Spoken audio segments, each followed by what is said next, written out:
many people in terms of self-determination. So, Mokiwale and Konsepe, a very good afternoon. In a very unique day in the history of the Americans. See President Donald Trump coming back as the 47th President of the United States of America. So it's a very, very unique day in the US. And we'll be discussing about that as well. But if you're new to the platform, please do help us to share our program. While we are getting ready, we will also remind us that freedom is a very important business when it comes to freedom. Many people do not know the meaning of freedom. Excuse me. So freedom is very, very important. There's a reason to show how important, so that many people take home about the importance of freedom.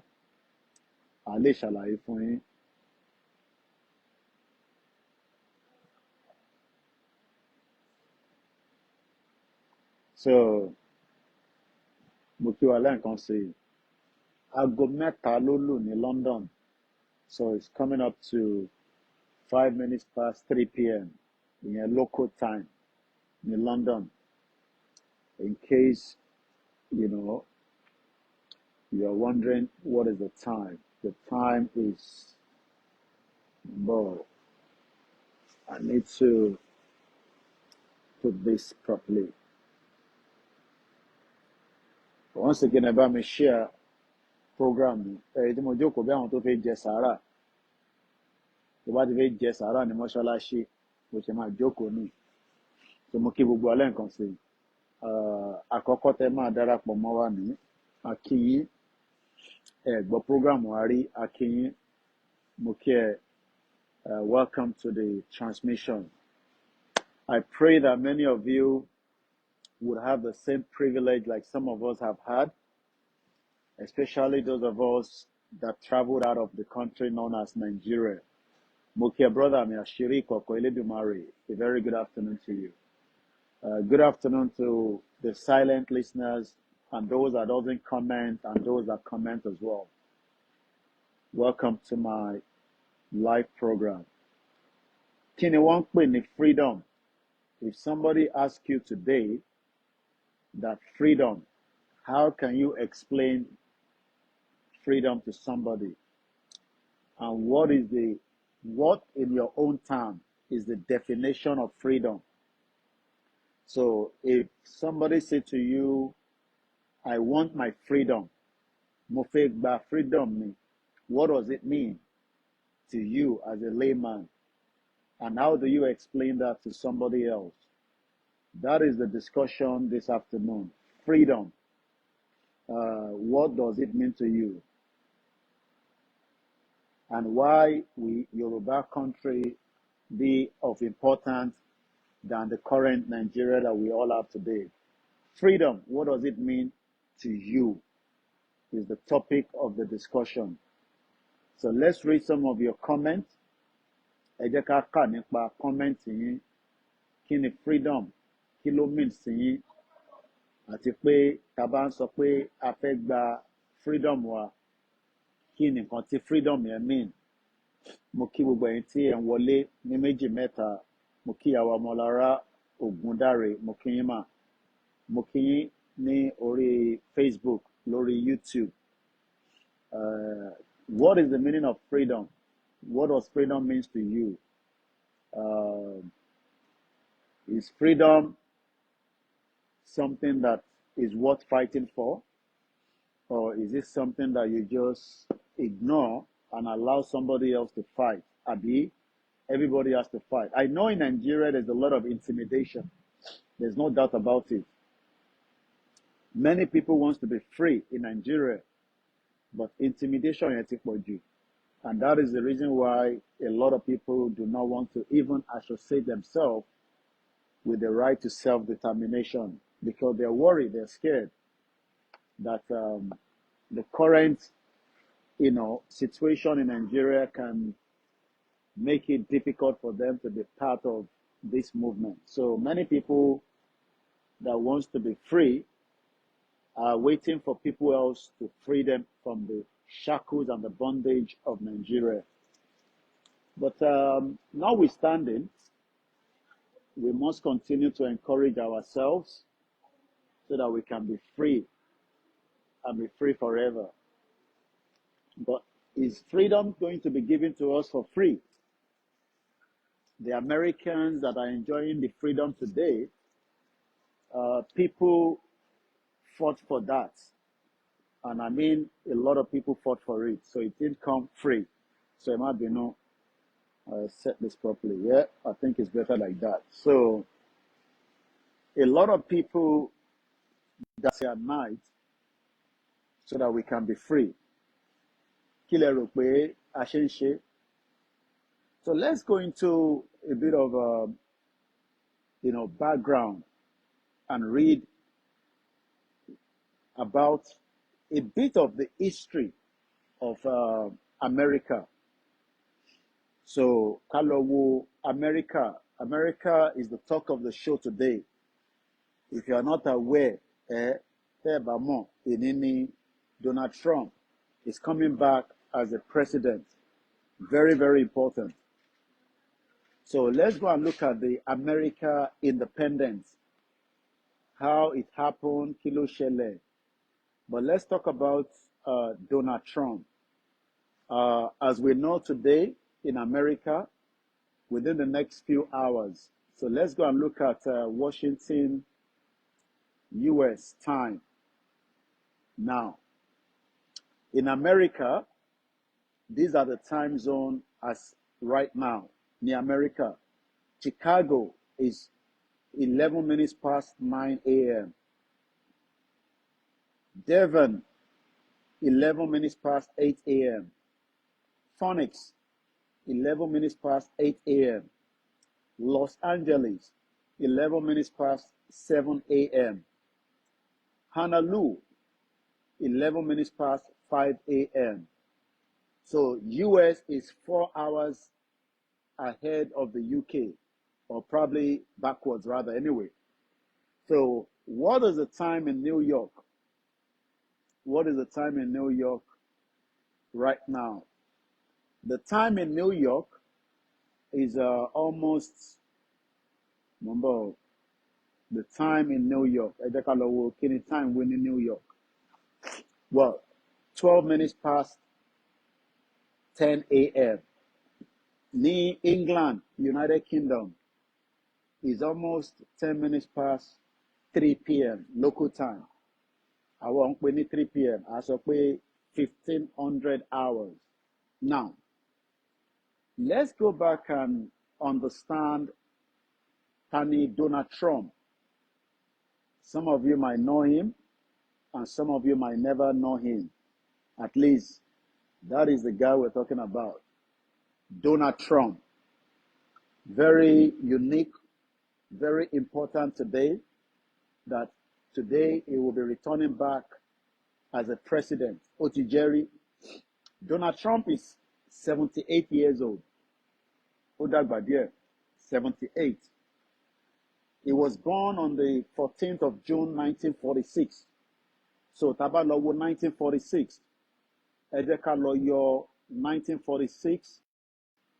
Again, Emma Binu, a bit of network glitch. So, Donald Trump was 32 years old when Nigeria was amalgamated in 1914. So that means pé ó ti dàgbà díẹ̀. Now, let's go back to him again, according to what I want to learn from him. So let's go and look at the overview of who is Donald Trump. Tani Donald Trump. Like I said, he was born on the 14th of June, 1946. is an American politician, a media personality, and a businessman who served as the 45th President of the United States from 2017 up to 2021. Having won the 2024 presidential election as the nominee of the Republican Party, he is now elect and will be inaugurated today, the 20th of January 2025, as the 47th President of the United States of America. That is Donald Trump. So in case there so that is Donald Trump for you. So Donald Trump, like I said, is a very important person that everybody is talking about today. And is going to be doing a lot, to rescue America from all different atrocities, crises, and whatever you can talk about. So, and we are talking about him right now. But one thing that I want us to understand first is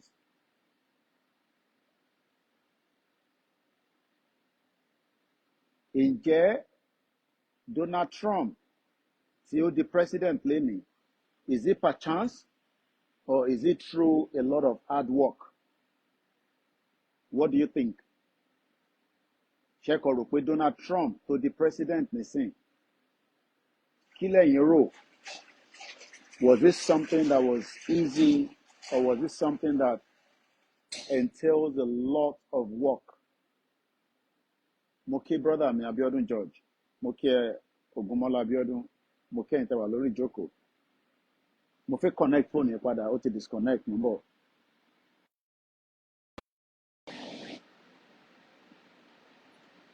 I'm trying to pair my phone with this one through the hotspot. So, what are going to be the difference tó bá ti gba power lénìí?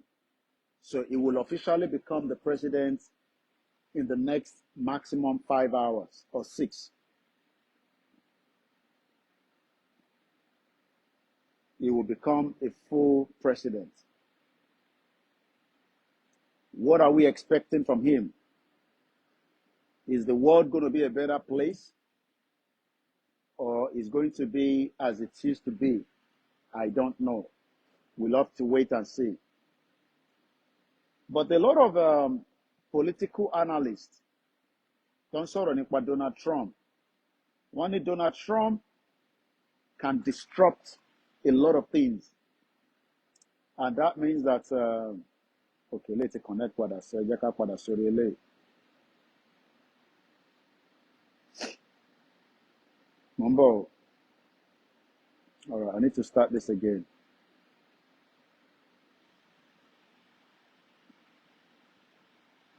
Mo kí Professor Adebanji Akitoye. Mo dẹ̀ lọ bẹ́ẹ̀ mo kí gbogbo àwọn leaders wa látòrí bàbá wa olóyè Sunday Igboho. Mo kí Chief Imam, mo kí gbogbo different groups and different people that are working tirelessly. Independence Day of America is always the 4th of July. It's a federal holiday in the United States, which commemorates the ratification of the Declaration of Independence by the Second Continental Congress on July 4, 1776. Supported Goleni. Everybody's enjoying the independence of America. What led to the independence? The founding fathers, delegate of the Second Continental Congress, declared that the 13 colonies were no longer subject and subordinated to the monarchy of Britain, King George III, and were now united, free, and independent. mo fẹ́ ká farabalẹ̀ ká gbọ́ bẹ́ẹ̀.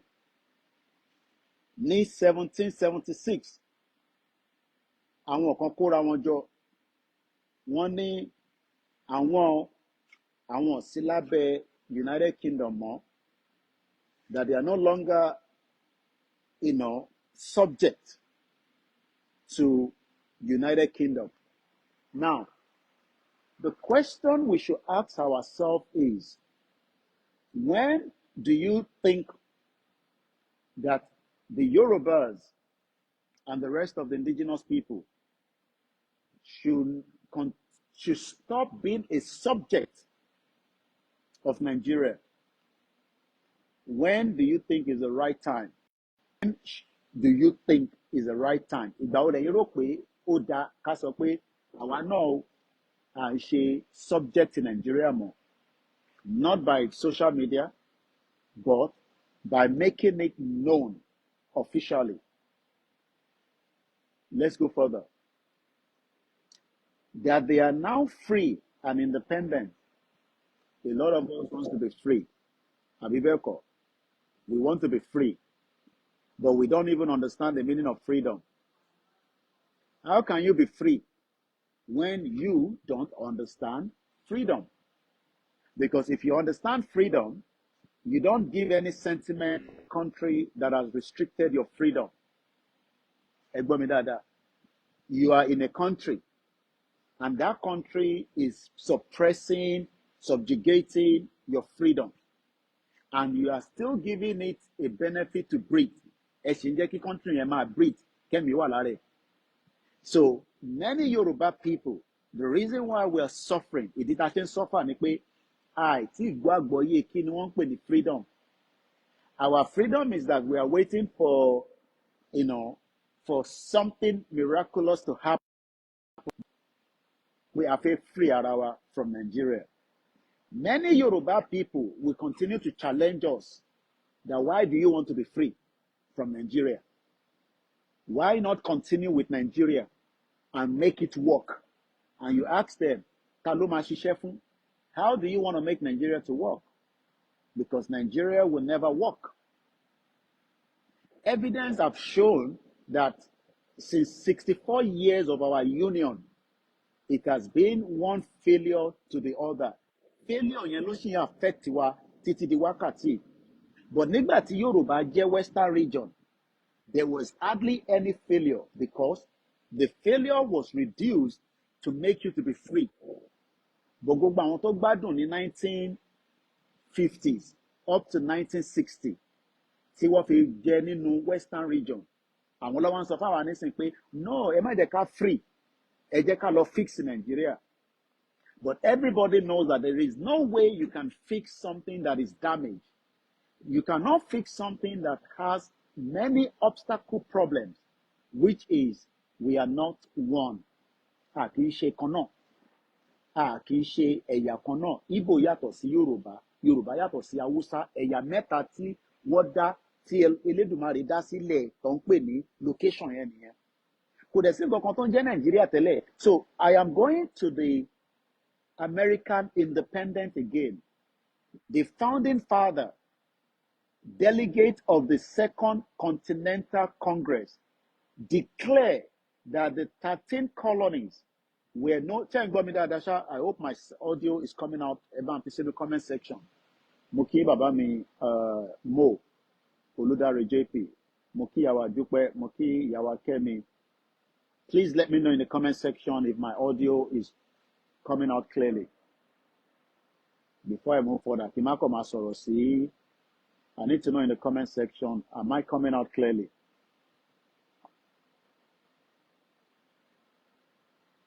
They're about to respond, and there's no point. I might just end the broadcast and we leave it like that. Because we're educating ourselves.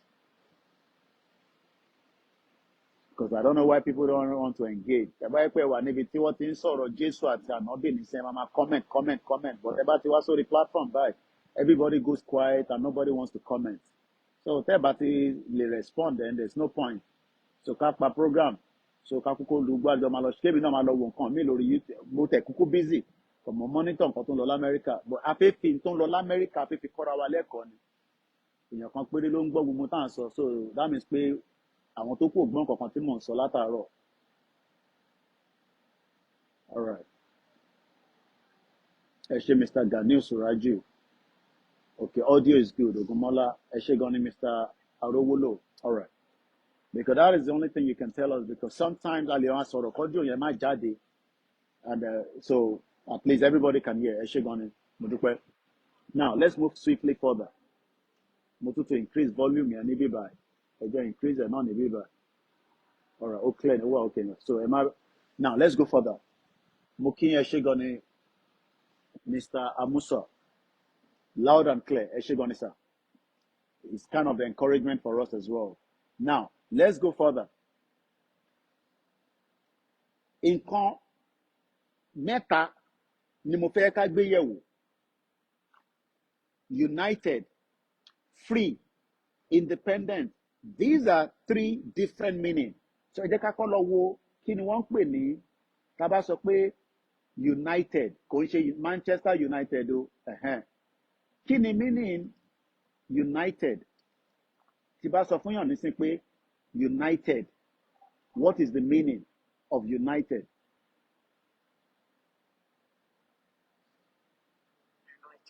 United, spelled as U-N-I-T-E-D. United. Ẹ ṣé gan ni ìyá mi Eunice. Mo dúpẹ́ lọ́wọ́ gbogbo wa tí ẹ bá mi comment pé ẹ̀ ń gbọ́ mi. Ẹ ṣé gan ni. Ọlọ́run jẹ́ ká jọra wa lójú. Èmi á máa sọ pé èèyàn wà labroad kò mean anything. I always try to say that because ẹlòmíì máa àwọn bọ̀bọ̀ tó wà labroad yìí ṣé torí ẹ wà labroad ẹ ṣe ń ṣe lè no. It's not because we are abroad. It means nothing. Tọ́lọ́run bá ṣe ó lè jẹ́ pé wọn náà máa dé láàárọ̀ ọ̀la ó lè dé ní next year. So category olúkálukú tó máa travel ọ̀tọ̀ọ̀tọ̀ ni, but àwa kan a fẹ́ make ilẹ̀ Yorùbá kó work, a dẹ̀ fẹ́ kó work now, kó dẹ̀ tètè work ní kíákíá nítorí pé ó ti ń pẹ́ jù. That's outside because bí ṣe jókòó yìí mo jókòó conveniently dáadáa. So what I'm gonna do, so let's do something. Ẹ jẹ́ kí n move broadcast yẹn lọ sí síta so that ká lè lọ. Ẹ má bínú kámẹ́rà yẹn ó máa block vision yín. Ọlọ́run ní jẹ́ kí vision wà block. Bọ́ jẹ́ lọ jókòó sí ibi tí màá lè rí ẹsẹ̀ mi tí ń freeze mọ́ ibi tí mo jókòó sí kò stretch. Ẹ má bínú ẹ̀yin yẹn wá. So jẹ́ ká lọ jókòó sí kí n lọ gbatẹ́gùn níta. Sometimes a máa fi gbatẹ́gùn London náà kò matter. Ó ṣe gbogbo àná ló máa sáfò tútù. O lè máa sáfò tútù ní gbogbo ìgbà. It makes sense. So lẹ́ẹ̀kọ̀ọ̀kan wàá enjoy òtútù yẹn náà. So kámẹ́rà mi máa padà ẹ má bínú mo fẹ́ jókòó properly ni so that ká lè continue transmission wa. Mo kí gbogbo ẹ̀yin ọmọ Yorùbá o, mo kí ẹ̀yin àgbàlagbà tí àgbà yín túbọ̀ máa kalẹ̀ fún wa. Ikú ò ní mú anybody lọ́nu gbogbo wa la máa jọ délẹ̀ lérí yẹn. Gbogbo àwọn tó dẹ̀ ti kú náà tó is beyond our power. Is beyond our power, but àwa mọ̀ dájú pé Ọlọ́run ò ní fi wá sílẹ̀. Ẹ jẹ́ n fi báàgì mi sẹ́yìn so that kí n lè fi ṣe ìtumọ̀. So ikú kan nípa ẹnìkọ̀ọ̀kan nínú wa ó bẹ́tà báyìí nísìn. But the only thing is I have to put this on now. At least then mo kí gbogbo wa dáadáa lẹ́ẹ̀kan sí i. Mo ń sọ̀rọ̀ nípa nǹkan mẹ́ta. Nǹkan mẹ́ta yẹn ni pé nígbà tá à ń wo the independence of United States of America, nǹkan mẹ́ta ó ń jáde nínú ẹ̀. Nǹkan àkọ́kọ́ ni unity. Ẹlẹ́kejì ni kìíní ẹ̀ ti lọ. A rí unity. A rí unity. A rí free. A dẹ̀ rí independent. Mo wá fẹ́ ṣàlàyé mẹ́tẹ̀ẹ̀ta yẹn because unity yàtọ̀ sí mo bọ̀ fẹ́ mú pen mi ni. Àpáwà journalist a máa ń like kí a máa wà ká wà coordinated by.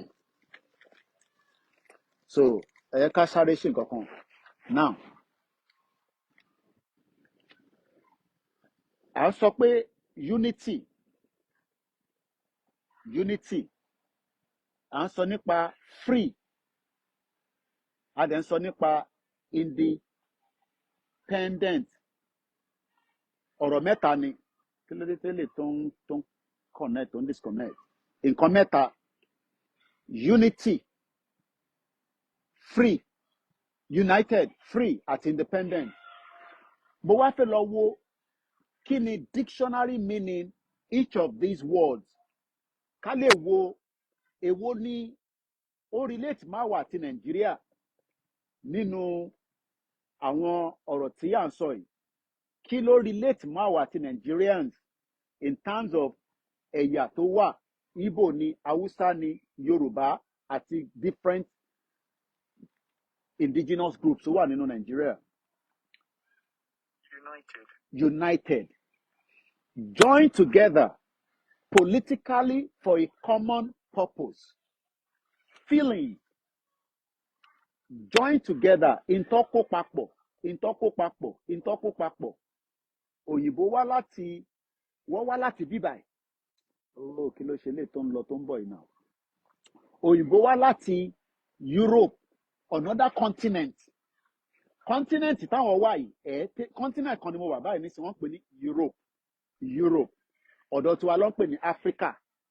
Wọ́n gbéra láti Europe níbi tó ti explore, because àwa náà ta wá sí bíbáyìí. Àwa for different purpose, but mostly because of economic situation ta face ní Nigeria la ṣe wá sí abroad. Tó bá yẹ pé Nigeria wà okay ni, yes, kódà ní láti wá kàwé ní bíbáyìí.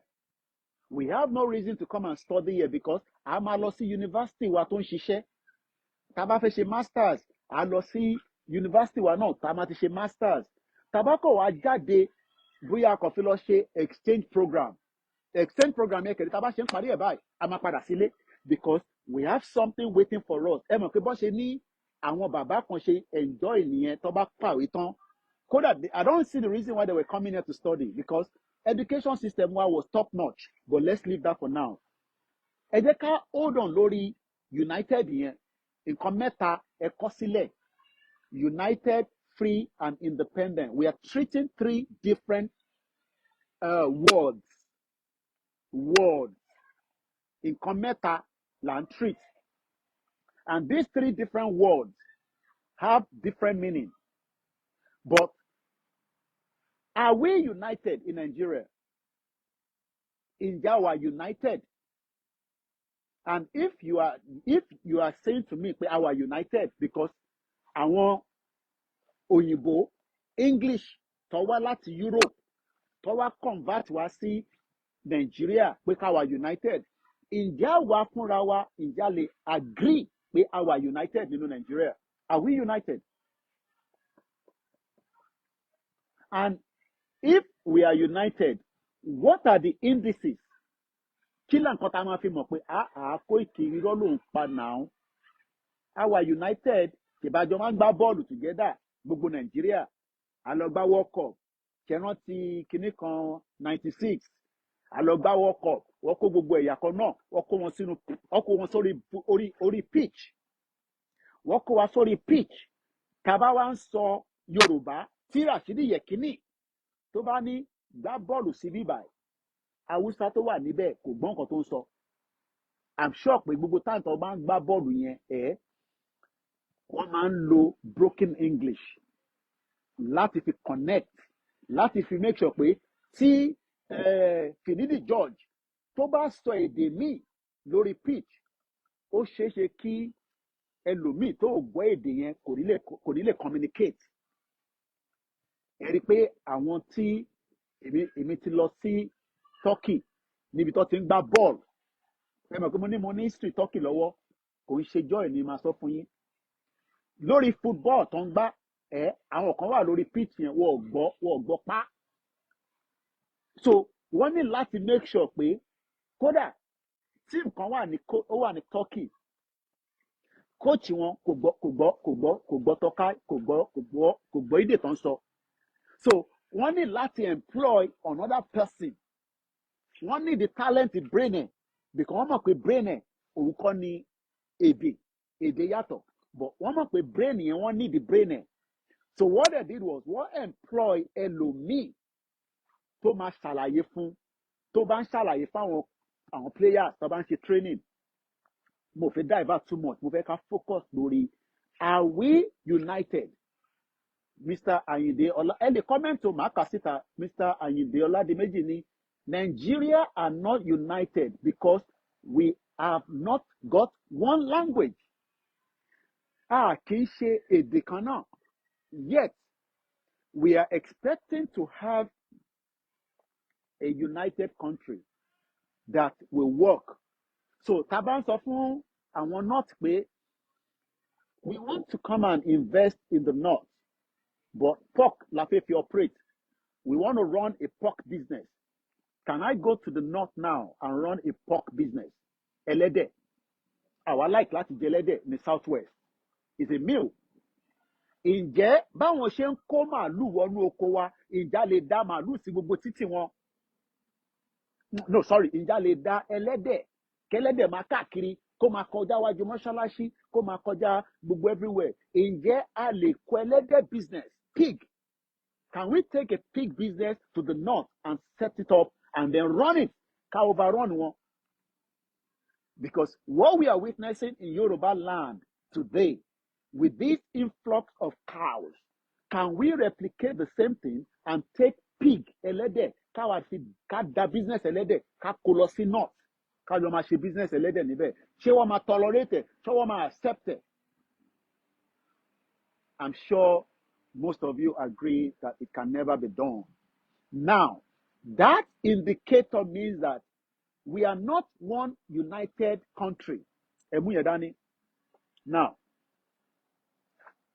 the reason why the United Kingdom or the colony ọba ti jọ sí ìdí tó ṣe kó gbogbo àpapọ̀ ni pé they are hoping wọ́n rò pé bóyá at some point during this marriage we will be having peace we will be able to work things together à lè yanjú oríṣiríṣi differences wa on the round table we now saw that everybody has an agenda Igbo ní agenda tiwọn tí wọ́n fẹ́ mú Nàìjíríà wọ́n fẹ́ mú sí pocket wọn tó bá fún wọn láyè tó bá fún Igbo láyè wọ́n máa mú gbogbo Nàìjíríà wá strangulate agenda nìyẹn Yorùbá náà ní agenda tiẹ̀ tó bá fún wa láyè ni torí pé àwa wà àjọra wa lójú but we are cherished people we are loving people we are caring people àwa dẹ̀ wò pé tá a bá gba Nàìjíríà mọ́ wọn lọ́wọ́ à á transform ẹ̀ in a way tó máa ṣiṣẹ́ that was the expectation of àwọn Baba Akintoye when they were doing Second Republic because àwọn Baba Akintoye rò pé bóyá àwọn máa transform Nigeria and it will be the best in Africa they now realize that the agenda tí náà ti gbé dání sọ́wọ́ àwọn ò tẹ̀ fẹ́ kí Nigeria kó ṣiṣẹ́ rárá because the northern part of Nigeria wanted to become the big boss kẹ́rí pé 3 different agendas and all this agenda was put into Nigeria to make it to work from there olúkálùkù wa ń lo agenda tiẹ̀ there was a coup there was counter coup there was coup kill anybody olúkálùkù wa mú Nigeria according to how they feel it belongs to them but what they are not understanding is that the word Nigeria itself is a fraud. The word Nigeria is never a country. It was a fraud that was pushed on us during the 1914 amalgamation. Now, for peace to reign, what we should first be talking about is dissolve the fake unity that we are pretenders, that we love each other. There is no unity among us. And there can never be unity among us regardless of who is in power. There's no doubt about it. Ẹ̀mú yẹn dání. Now, people also ask on Google, what is the full meaning of united with a question mark? Join together as a group. So we know that Yòrùbá has been in existence as far back as 11,000 years. Whether it's Yòrùbá Ekiti, whether it's Yòrùbá Ijebu, we are still Yòrùbá people that have the same ideology, the same culture, and the same ways of life. But we don't know who are the Igbos. We know that they are there, but we don't know them. The reason why we know them now is because the world has moved closer and they have come closer and we know them. There are many people around the world that you will never meet, you don't have no business to know them. And any right, láti mọ̀ wọ́n, as long as you in your own country, your country is valuable to you and respect you and give you even the freedom to go and find those people. You don't have to go and find them. Do you know how many people are around this world? We have billions of people. So why then do you think that you must have any business with Igbo people? You don't have any business with Hausa people and any business with Beluwa. But what we are doing now is we are trying to love each other in a fake love that can never work. And try láti nífẹ̀ẹ́ ara wa, knowing fully well that it's fake. It can never work. Because there is no unity between those three major ethnic groups. And we are not tribes. Morawari, kò síbi kankan tí àjọra. No. We are different. We are different people. Do you know that while I was engaging, I was privileged on Saturday, Moki Prophet Ologolua. I don't know what's going on with our YouTube. It's coming in and out. Ẹ má bínú. Ṣé rántí video kan tí máa ń lò? I'll play that video. I spent a whole 1 hour on the phone between Prophet Ologolua and this individual. Ẹ jẹ́ ká gbọ́ video yẹn. Then you will know the video I'm talking about. Then you will know this person that I'm talking about. Ẹ jẹ́ ká sáré jọ gbọ́. This video, we use it a lot. It was a privilege. Pé mo láǹfààní pé mo ti mọ ẹni tó wà behind the video. Kódà brain power tó wà lórí ẹ̀gbọ́n yẹn is another thing entirely. He lectured me for over 1 hour. Ẹ pé torí mo ṣe program over the weekend, ẹ support wa so that Ali were encouraged as well. Ẹ jẹ́ kí n sáré mú video yẹn jáde mú bọ̀. Mo kí gbogbo wa lẹ́ẹ̀kan sí. Mo kí Ọlánipẹ̀kun, mo kí Ọbánlá Ọlálẹ́yẹ, mo kí ẹ̀yin tẹ́ wò mí ní Abuja. I have a lot of my listeners in Abuja that are watching me back to back.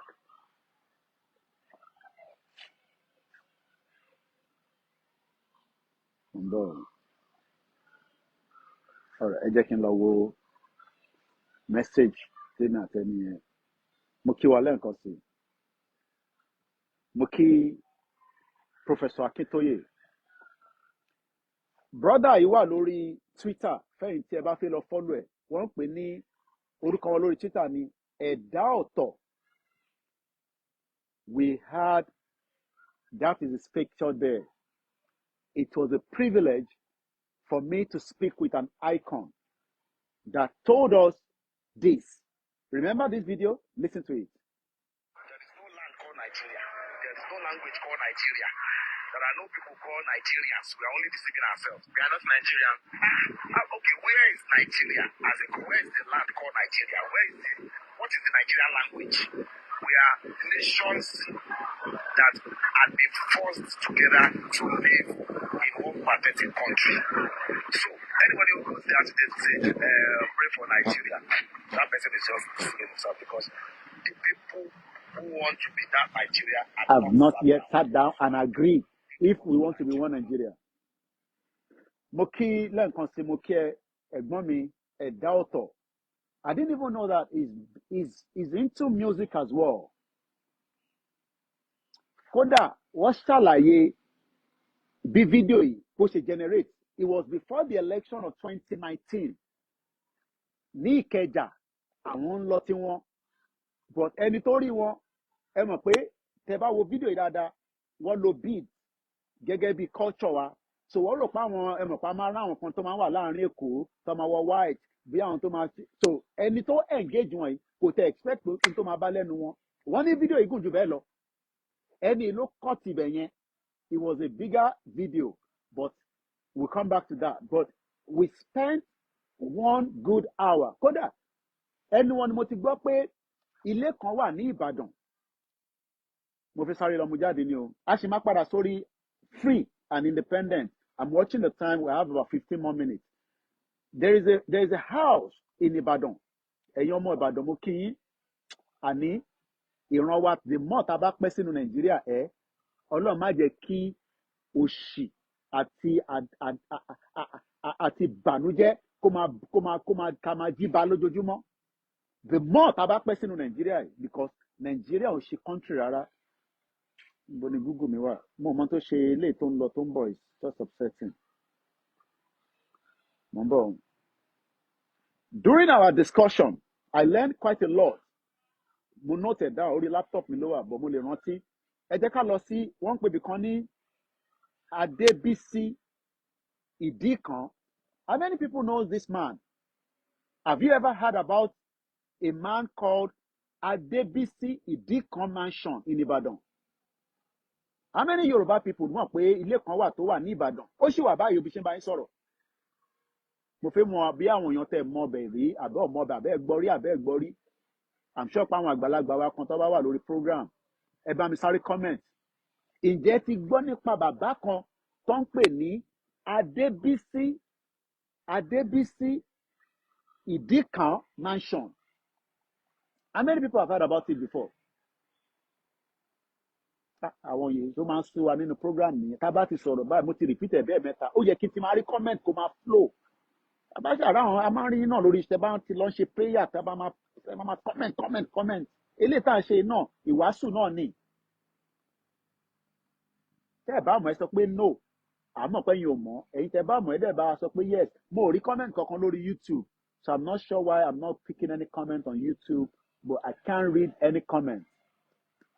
So Facebook nìkan ni mo ti lè rí wọ́n ní Ìbàdàn ilé Olúyọ̀lé ló wà okay so èèyàn kan péré ló mọ̀ nípa lè ẹ jẹ́ n lọ wo bí àwọn èèyàn comment lórí YouTube Adébísí no I have never heard about it no this ìbá a máa ń kọ́ ẹ̀kọ́ èmi náà wọ́n kọ́ mi níjọ́ Saturday àwọn kan mi wà tí mo gbọ́ rí ìdí tẹ́ ṣe gbọ́dọ̀ máa wá sórí ètò Koiki nìyẹn because gbogbo platform ló ń ṣiṣẹ́ but lórí platform yìí ó yàtọ̀ because it's an international standard okay Mr. Adex náà àwọn ti gbọ́ rí Mr. Ayinde ní no ẹ jẹ́ ká lọ sáré wà àwọn tó wà lórí YouTube yá ààrẹ ni tí ó ti gbọ́ bẹ̀ rí Adébísí Ìdíkan ni wọ́n ń pe arákùnrin náà okay ọba ńlá ní òun tẹ̀ gbọ́ rí àmọ́ tó ṣe fídíò wa tó ń ní problem lórí YouTube lénìí ó ń lọ ń bọ̀ bí ilẹ̀kẹ̀dé ni I don't know what's going on so I'm allowed to upload video later sórí YouTube yẹn because I don't know why it's in and out now anyway ẹ jẹ́ ká continue wọ́n ní Ìbàdàn indigenous people will know okay all right now ẹ jẹ́ kémi fún yín ní exposition yẹn èmi náà sà lọ́wọ́ ẹ má stress ara yín ǹjẹ́ mọ̀ pé ilé yìí tá à ń sọ yìí mo fẹ́ fi building yẹn wọ̀nyí this is the house mo ń bọ̀ mo fẹ́ wo image ẹ̀ this is the house èmi máa rán àwọn staff wa lọ wọ́n gbọ́dọ̀ lọ ṣe recording fún wa tá a máa ní lọ́wọ́ tó máa wà lórí ètò Koikimedia ǹjẹ́ mọ̀ pé ilé yìí ó ní 99 rooms 99 kò ń ṣe 1 o kò ń ṣe 2 o 99 rooms ọlọ́run ọba o nǹkan ti ṣe Yorùbá gan nínú Nàìjíríà now let's go to a bit of the history kátẹ̀kọ́ lọ kásá a ṣì wà lórí United o but tá a bá parí free at independence yẹn a padà wá sí èèyàn níjọ́ míì bẹ̀jẹ̀ ká sì dúró lórí united because in tó bá lè mú bàbá yìí tó kọ́ irú ilé yẹn ní ọdún tọ́nà kọ a máa gbọ́ ọdún yẹn nísìnyí àwa wà níbi tí ọmọ yorùbá sì ń gbé nínú ilé tí kò sí balùwẹ̀ tó lọ ń wẹ̀ níta a wà nínú ilẹ̀ yorùbá nípínlẹ̀ yorùbá lénìí tí ọmọ yorùbá máa fẹ́ yàgbẹ́ á ṣe lọ sínú igbó á lọ yàgbẹ́ àwọn ilé tó ń kọ́ sí Lagos State gan tẹ bá flush ìgbẹ́yàn ò ní lọ ẹ má bínú ẹni tẹ bá ń jẹun lọ́wọ́lọ́wọ́ bí ẹ kẹ gbéjọ sẹ́gbẹ̀ẹ́ tẹ bá flush ní tọ́ílẹ̀tì nílé ilé mi lẹ́kọ̀ọ́ tá à ń pe Lagos State yẹn tẹ bá flush ìgbẹ́yàn ò ní lọ because ẹ mọ̀ pé tíyàn bá flush pressure ni omi yẹn gbọ́dọ̀ push ìgbẹ́yàn lọ sísàlẹ̀ torí pé àrílétọ́kọ́ tó dàwó ní Lagos State tó pa àwọn èèyàn báwo ló ṣe kọ́ ilé Adébísí Ìdíkàn house ní Ìbàdàn tí kò tí dàwó títí di wákàtí torí pé ọmọ Yorùbá ní ọgbọ́n ó ní ọpọlọ àmọ́ àwa fẹ́ jẹ́ kí àwọn ẹ̀yà tí wọ́n tẹ̀ ń ṣẹ̀yà wa tá a mọ̀ rí tí àwa united àwa lọ ń bá wọn ṣe nínú gọ́ọ̀mẹ̀ntì lókè Ṣèyí Mákindé l'Amẹ́ríkà tó ń sá marathon ẹ kú iṣẹ́ gọ́vnà mo kì í sà ṣẹ́rí pé ńgbà tẹ́ wà l'Amẹ́ríkà kò tẹ̀sẹ̀ tó recognize yín pé gọ́vnà ni because ẹ wà valuable ni kẹ́yìn bá wà valuable ni ó jẹ́ kẹ́yìn pé àwọn ọmọ Nàìjíríà tẹ́pẹ́ra yín kọ́ wá bá yín kájọ lọ sáré yẹn ní ṣèbí ta bá rí Ṣòwòrẹ́ wọ́n mọ Ṣòwòrẹ́ tí Ṣòwòrẹ́ bá ń sáré l'Amẹ́ríkà ṣẹ́rí pé wọ́n recognize yín ẹ̀yin lẹ́sẹ̀ tó wá ń sọ fáwọn pé mo lọ sáré l'Amẹ́ríkà tó bá jẹ́ pé yìí bá ń ṣe dáadáa ẹ̀yin ò ní láti ṣẹ̀sọ fún wa pé ẹ̀ ń lọ sí Amẹ́ríkà ẹ fẹ́ lọ sáré àwọn ọmọ Nàìjíríà tó bá jẹ́ pé ẹ̀yin ṣe dáadáa àwọn ọmọ Nàìjíríà tó jẹ́ ọmọ Ọ̀yọ́ àbọ̀mọ Ìbàdàn ó jẹ́ kọjọ sáré pẹ̀lú yín àbí kọ́ wà ní finishing line tó fi welcome pé gọ́vnà wa ló dé but because tẹ̀ fẹ́ jẹ́ káwọn èèyàn mọ̀ nọ́mbà wọn pé wà l'Amẹ́ríkà because ṣe dáadáa nílé gbogbo yóò ṣe dáadáa nílé tẹ bá ṣe dáadáa nílé ni ara yín máa ṣe jẹgọlọ ṣe rántí pé nígbà tẹ kọ́kọ́ jẹ gọ́vnà London bíbá Koikimedia wà lára àwọn mídíà wọ́n pè mí níjọ́ náà tó ń bẹ̀ mí pé ká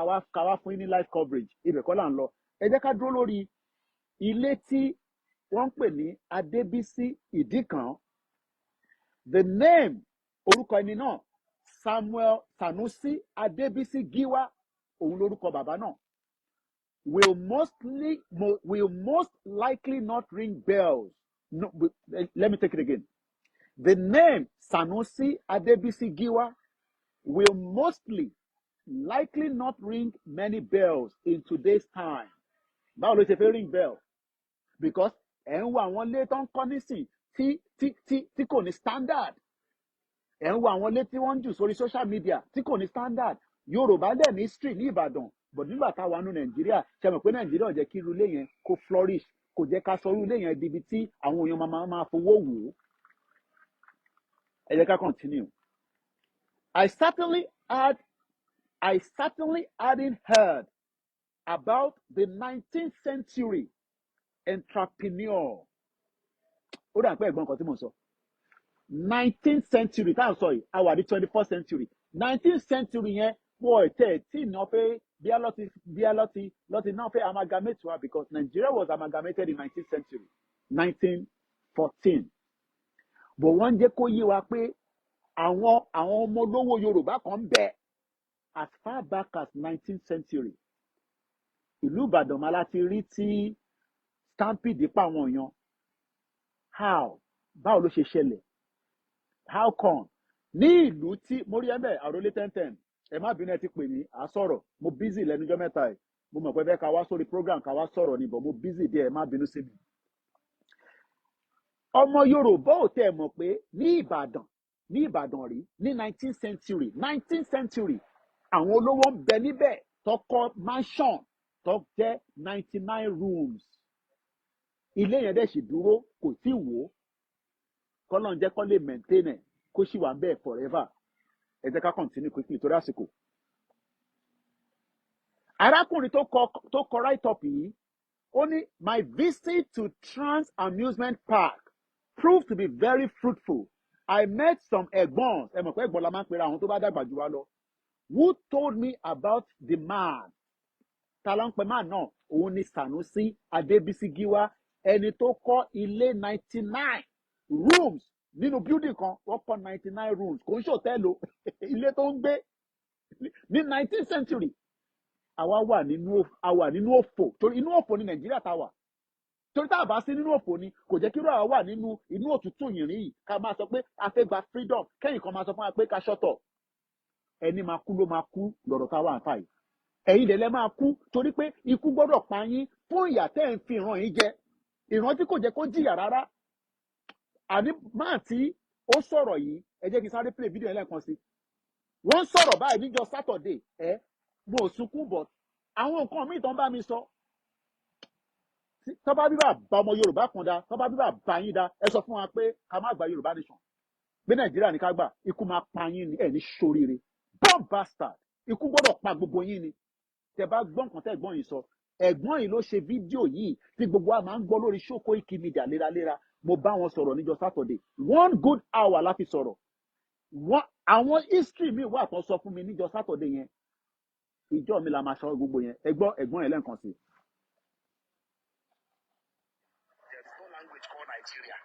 But I know people call Nigerians. We are only deceiving ourselves. We are not Nigerians. Báwo la ṣe jẹ́ Nàìjíríà? Níbo ni Nàìjíríà wà? Ẹni sùúrù ṣé mọ̀ pé kọ́nà fẹ́ ṣe àkàrà dé ní Brazil wọ́n wá ń pe àkàrà ní Nigerian food kò ní da fún gbogbo yẹn ní ṣoríire. Torí àsìkò mi ni and I'm working with time. Ẹ jẹ́ kí n padà sọ́dọ̀ Adébísí Ìdíkan ní ìlú Ìbàdàn. Bàbá tó kọ́ ilé tó ní yàrá 99. A wà nílùú Ìbàdàn lérè nísìn ẹlòmíín sùn níta torí pé ní gọ́ọ̀mẹ̀ntì tó lè kọ́ àwọn ilé táwọn èèyàn máa gbé níbẹ̀ studio flat ni ẹni tó bá bímọ ni kọ́ fún ní 2 bedroom ni ẹni tó bá jẹ́ pé single room ni gbogbo èèyàn wá ń gbé ní shanties à ń gbé ní shanties ni gbogbo wa ń gbé àtolówó àti tálákà. Now wọ́n ní wọ́n bí bàbá he was born in Ìbàdàn the year was 1882 ni wọ́n bí bàbá tó kọ́lé 99 rooms 1882 ni wọ́n bí bàbá yẹn níbo làwọn òyìnbó wà níjọ́ náà lọ àwọn olórí burúkú tó kó wa sínú ìdààmú yìí táwa wá ń wá visa olúkálukú wa pé tó bá lè jápa o èmi ò ní ever sọ fún yín pé tó bá rí opportunity láti sá kúrò ní Nàìjíríà ọmọ sá 440 but àwa kan padà bọ̀ ilé ọmọ kì í ba baba lẹ́rù ẹ lọ máa dira fún rally kò ń ṣe máa dira pé a fẹ́ jagun o ẹ lọ múra dáadáa lọ tẹfá lọ béèrè lọ́wọ́ gbogbo ibi tó bá yẹ kó béèrè lọ tún ẹ dì dáadáa torí pé tá a bá jáde àgbọ̀ story o gbogbo ẹ̀ èmi kọ́ ni mò ń sọ̀rọ̀ ẹ mọ̀ pé wọ́n rán wa ń ṣẹ́ mo gbọ́ tààrà olè náà sọ wọ́n rán wa ń ṣẹ́ ni o pé ká lọ sọ fún yín pé kò nígbà tá a bá jáde nísìnyẹn kan máa ní ebi pa wá ebi ò lè pa anybody o a máa láti jáde tán láti kúrò nínú ìyà òfò tàwa nú ẹ̀ torí àsìkò ẹ jẹ́ ká mú sípìlì. Wọ́n ní wọ́n bí bàbá yìí ní 1882 peak colonial times. His father was a weaver of aṣọ òfì. Bí alọ́tẹ̀ ń taṣọ òfì mọ́ nìbàdàn ní sin olúkálukú ti abandon gbogbo yẹn. A traditional Yoruba fabric that was used during special occasion aṣọ òfì. He was the youngest of the 3 siblings and they all took part in selling this fabric in and outside the city. Adébísí soon started to expand the sale of the clothes to other cities. Ìran olówó ni wá àwọn ìyá wa tó yẹ pé mo sọ fún pé mom sí tèmi more than 23 countries ló ti travel lọ. Kó tó bí mi ní 1970 ni mom sí mi ti travel. Kó tó marry bàbá mi ni ìyá mi ti travel. Ó dẹ̀ ṣe travel till date. Wọ́n nígbà tó di pé Adébísí aṣọ tó ń tà ó bẹ̀rẹ̀ sí expanded. Bá ṣe máa ń ṣe nìyẹn ọmọ Yorùbá àwọn ìyá wa tó bá ń tajà báyìí kó tó mọ̀ wọ́n ti expand ẹ̀rí bí Dangote ṣe squeeze gbogbo yín ẹ̀rí bí BUA àwọn olórí burúkú Fúlàní tó dé lánàá ẹ̀rí pé wọ́n jẹ́ kẹ́ rí business ṣe mọ́ ẹ̀rí báwọn ọmọ Ìgbò tó máa lọ gbé drug tó máa dé tó máa sọ́ra wọn di King Kong mọ́ wa lọ́wọ́ gbogbo àná la mọ̀ tó máa fọ́ market Yorùbá náà bá gbé drug òun sì máa maintain but tí Ìgbò bá gbé drug tó bá kẹ́rù dé báyìí nǹkan tà ní 1,000 naira á sọ di 500 naira mọ́ yín lọ́wọ́ ọba business jẹ́ mọ́ wa lọ́wọ́ báwo lè ṣe fẹ́ control sales báwo lè ṣe fẹ́ control economy mo ní tá a bá kúrò ní Nàìjíríà gbogbo wa la máa jẹ breakfast tá a máa fi lọ èmi ti sọ fún yín pé millions of people will die tá a bá tètè kúrò ní ìlú òfò ìlú àdánwò tó ti kó bá gbogbo ọmọ Yorùbá torí time mi mò ń wá ago dẹ̀ ní ó important nílùú yìí. Adébísí soon started to expand the sale of the clothes to other cities venturing as far as Benin Republic. Ṣé ẹ wo time kan sọ yẹn nígbà yẹn? Ṣé títí dìsín ṣé Benin better ju Nàìjíríà lọ? Ẹ jẹ́ ká tẹ̀síwájú. Before he was 18 years old, he was able to retire his siblings who were 20 and 15 years older than him. Ó ti bẹ̀rẹ̀ sí sọ fáwọn yẹn pé kí ni wàhálà tẹ́yìn ṣe, nǹkan tí ń dé, owó tí ń dé sí mi lọ́wọ́, ẹ̀yin lọ sí mi díẹ̀. Ìwọ 33 years old, orí bó ṣe ń wò mí nísìn, ọmọ 40 years old, ó ṣe ń wá ẹ̀gbọ́n kan tó máa send 5,000 sell abroad. Torí pé Nàìjíríà ò gbè yín, àdé sọ pé ká lọ sílẹ̀ wa, ẹni ẹ̀ lọ. No problem. Máa tọrọ 5,000 lórí social media kó máa ju account number káàkiri. Wọ́n ní he then ventured into a large scale farming of cocoa. Wọ́n ní nígbà tó ti taṣọ tówó ti ń dé, ó wá kúkú wò pa owó tó ń dé kí la máa fi ṣe, náà bá kúkú expanded. Ó lọ sínú farming. Àárọ̀ yìí nísìn púpọ̀ ní fẹ́ ṣe farming. Àwọn olórí burúkú tó ń kó màálù wá. Ṣáwa lè kọ ẹlẹ́dẹ̀ lọ sọ́dọ̀ tiwọn, ká da ẹlẹ́dẹ̀ káàkiri, kọ́ ẹlẹ́dẹ̀ máa rìn káàkiri ní gbogbo ní north, ní Sokoto, ní Kano, ní gbogbo bí tó ń pè nílẹ̀ Haúsá. Ṣé wọ́n máa tolerate? Ẹ wo bó ṣe ń fi màálù jẹ wá lóko. Ẹni tó yẹ kó di olówó, ó di olòṣìkalẹ̀ lọ́sàn-án gan. Gbogbo diaspora tó fẹ́ invest, wọ́n lé gbogbo wọn dànù. He ventured into a large-scale farming of cocoa, a major cash crop in 18th century. 18th century ni àwọn ilé tí ń lówó. Ṣèbó yẹ kí irú àwa bá irú àwọn owó yẹn ni? A lè bá torí pé a wà nínú ìlú tó ń pè Nàìjíríà tó ti fà wá sẹ́yìn. Tí àwọn tí a jọ wà ń bẹ̀ tó wà united tí wọ́n ní understanding kankan, because àwọn ò ní understanding pé oko làwa ń ṣe ta fi máa ń ní owó. They end up taking everything back. Àbí? Oko ní gbogbo àwọn èèyàn wa tó máa fi ń di olówó. Oko yẹn nísìn àríṣe. And he developed multiple plantations, some as large as 200 hectares. Èmi ò mọ̀ tán pè ní hectares o, but mo mọ̀ pé nǹkan tó tóbi gan ni àbí. Èyí tẹ́ mọ̀ farming ṣe. Wọ́n ní ó expand the plantation ẹ̀. Tẹ́ pé ìmí was more than 200 hectares. Wọ́n ní his success earned him the title Giwa Egba, head of the society. Giwa Egba, head of the society. And this was how Giwa was added to his name. So that means pé Giwa ọ̀tẹ̀ sí lára orúkọ ìtẹ́lẹ̀ nígbà tó di èèyàn pàtàkì ní àwùjọ lọ fún ní Giwa yẹn. At the time, all adult males had to pay a compulsory tax to the colonial government, but most couldn't afford it. It got really bad. There was a notable suicide in the process of it. Mr. Giwa, who had been involved in several philanthropic acts, started paying it off. Ó ń sanwó orí fáwọn èèyàn. Àwọn olórí burúkú colonial mú sọ fún yín pé business ló wá ṣe nílẹ̀ wa. Òun wá ń mú owó ẹ̀, ó fi ń san tax. Tax yẹn ni wọ́n fi ń gbé ìlú ìdúró lénìí nísìn. Tax ni. Tó o bá sí tax nílùú gbogbo àtàwọn àgbà ẹ̀gbọ́n àti máa sá lọ. Ilé náà lẹ́ ń wò yẹn. Ilé yẹn lẹ́ ń wò. Anyway, he built his mansion in 1929 in Idikan, and it is still standing till today. Ó kọ́ ilé ẹ̀ 99 rooms. Ó kọ́ sí Idikan, ilé yẹn dẹ̀ ṣì wà. The area is basically a full marketplace, so driving there is a bit of hassle.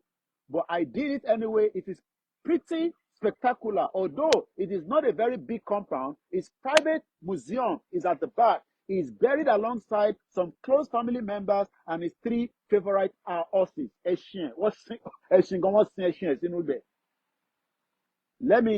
upper area of the building has a bunch of rooms. I even found some of the records of cocoa transactions.